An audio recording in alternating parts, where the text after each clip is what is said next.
Morning assembly and green. A warm and shining good morning to one and all present here. My name is Kinza. Today I am here to conduct this morning assembly. Nothing can be started without the remembrance of Almighty who created the universe. So I will like to call Sadia to revise few verses of Al-Quran.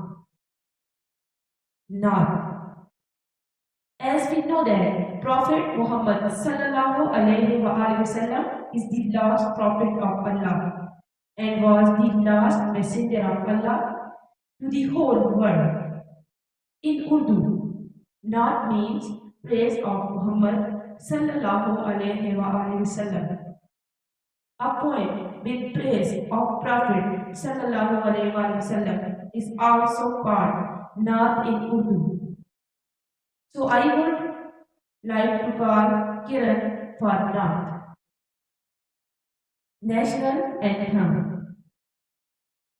Every nation in the world has a beautiful anthem.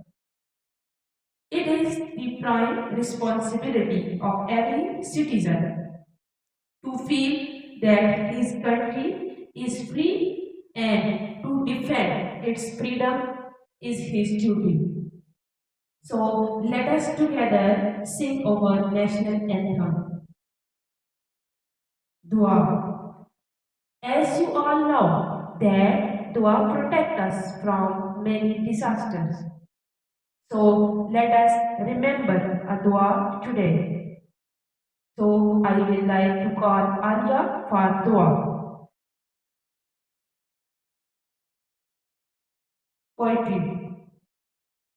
Poetry gives rhythm to silence, light to darkness. I would invite Salva for class A to recite poem. Message of the day. Number 1. Your confidence is higher than hill because when you reach the hill is below your feet. Number 2. Do good for others. It will come back in unexpected ways. Thanks.